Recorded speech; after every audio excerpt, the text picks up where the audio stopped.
बहुत समय पहले की बात है। झल्लन कौवी बच्चों के स्कूल के सामने आइसक्रीम बेचा करती थी। एक दिन की बात है, टुनटुनी नाम की एक चिड़िया ने भी अपना आइसक्रीम का ठेला स्कूल के सामने लगा दिया और जोर जोर से चिल्लाने लगी। आइसक्रीम ले लो आइसक्रीम, बादाम पिस्ता वाली आइसक्रीम। आओ आओ, स्वादिष्ट आइसक्रीम खाओ। अरे ये कौन है जिसने मेरे इलाके में अपनी आइसक्रीम बेचने की जरूरत की? मैं अभी इसकी खबर लेती हूँ, अन्यथा सारे बच्चे नई आइसक्रीम की ठेले को देखकर उसी के पास चले जाएंगे। अगर मैंने इसे यहाँ से नहीं भगाया तो मेरा धंधा ही चौपट हो जाएगा। अभी जाती हूँ, नहीं तो देर हो जाएगी। अरे उछड़िया, तुम कौन हो और तुम्हारी इतनी हिम्मत कि तुमने मेरे इलाके में अपना आइसक्रीम का ठेला लगा लिया? चलो जल्दी हटाओ यहाँ से अपना ठेला और कहीं दूसरी जगह पर जाकर अपना आइसक्रीम बेचो। क्या हुआ बहन, आप इतना गुस्सा क्यों कर रही हो? मैं भी तो आपकी तरह गरीब हूँ और यहाँ आइसक्रीम बेचने आई हूँ। इसमें आपको भला क्या आपत्ति? आपत्ति है ना, मेरे सारे ग्राहक तुम्हारे ठेले से आइसक्रीम खरीद रहे हैं। तुम्हारी वजह से आज मेरा बहुत बड़ा नुकसान हो गया। चलो अब जल्दी यहाँ से हटाओ अपना ठेला। बहन, मुझ पर रहम करो, मुझे भी यहाँ अपना धंधा करने दो। अच्छा तो तू ऐसे नहीं मानेगी, तुझे तो सबक सिखाना ही पड़ेगा। ले, ना रहेगा बांस ना बजेगी बांसुरी। इतना कहते हुए झल्लन कौवी टुनटुनी के सारे आइसक्रीम बिखेर देती है और उसका ठेला भी तोड़ देती है। अब चल भाग यहाँ से, आज के बाद से फिर यहाँ नजर आई तो मैं तेरा भी यही हाल करूँगी जो मैंने तेरे ठेले का किया है। फिर झल्लन कौवी वहाँ से चली जाती है। अपने ठेले की हालत देखकर टुनटुनी रोने लगती है। हे भगवान, मैंने उसका क्या बिगाड़ा था जो उसने मेरी ऐसी हालत कर दी? अब मैं कहाँ जाऊँ, किससे मदद मांगू? मैं कैसे अपने पति को बचाऊं? मेरे पास तो अब कुछ भी नहीं बचा जिसे गिरवी रखकर मैं पैसे लाऊं। इस तरह कई दिन गुजर जाते हैं। एक दिन झल्लन कौवी देखती है कि टुनटुनी भीख मांग रही है। ये तो वही चिड़िया है। अच्छा मैंने इसे सबक सिखाया, अब ये भीख मांग रही है। भगवान के नाम पर कुछ दे दो भैया, 2 दिनों से मैं और मेरे पति ने कुछ नहीं खाया।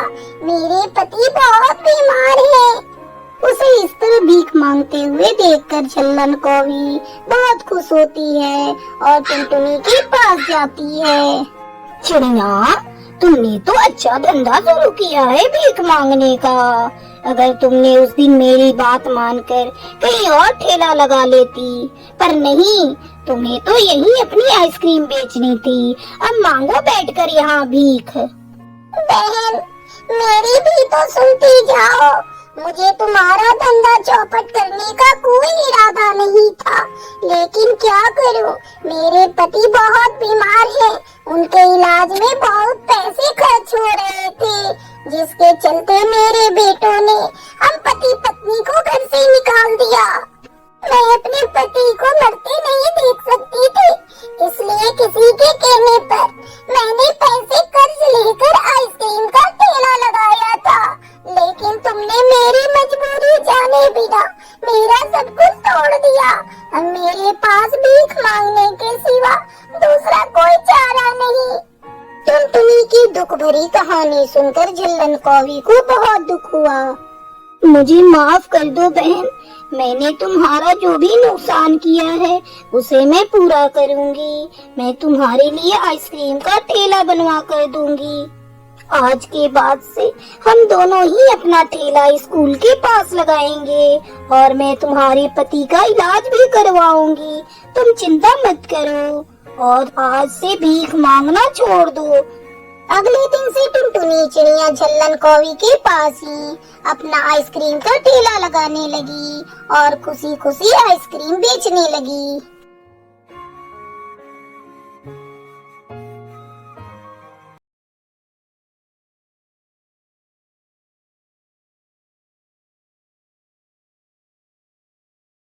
किसी जंगल में टुनटुनी चिड़िया अपने मम्मी पापा के साथ रहा करती थी।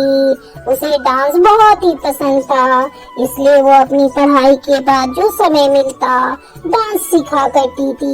एक दिन जब वो अपनी डांस क्लास से घर आई तो अपनी माँ टुन्नी से कहती है, अम्मा, मैंने डांस पूरी सीख ली है। मैं जल्द ही अपना एक डांस एकेडमी खोलूंगी, जहाँ मैं गरीब बच्चों को बिल्कुल कम फीस में डांस सिखाऊंगी। टुनटुनी, अब ये डांस वांस बहुत हो गया।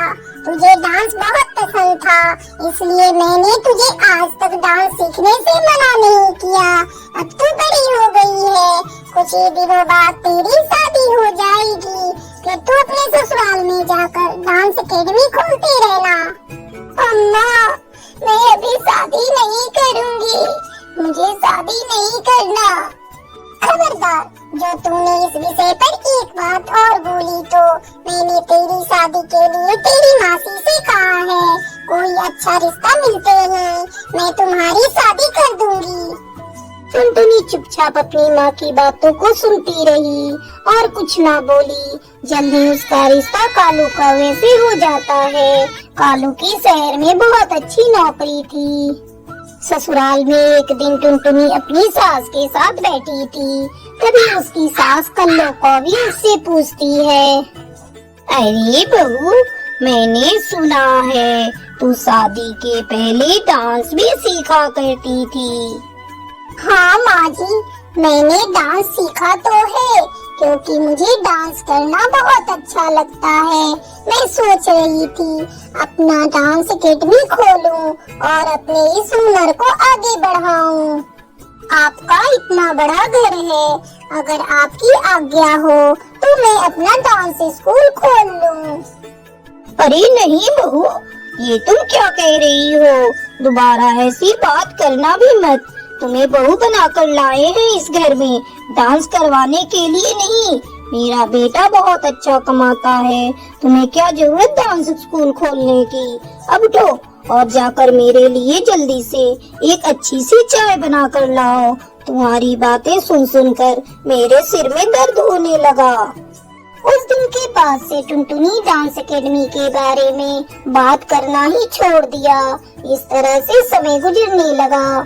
एक दिन टुनटुनी पर मुसीबतों का पहाड़ टूट पड़ा जब कालू कौवा ऑफिस से घर नहीं लौटा। माँ जी, बहुत देर हो गई, अभी तक ये ऑफिस से घर नहीं आए। मेरा जी बहुत घबरा रहा है, कहीं कोई अनहोनी ना हो गई हो इनके साथ। आप जल्दी जाकर पता करके आइए माँ जी। बहू, तो बेकार में जरा जरा सी बात पर परेशान हो जाती है।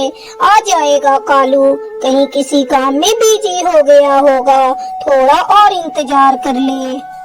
इस तरह पूरी रात गुजर जाती है पर कालू घर नहीं लौटता। माँ जी, अब तो आपको इन्हें देखने जाना ही होगा। ठीक है बहू, मैं अभी जाती हूँ, तू हौसला रख।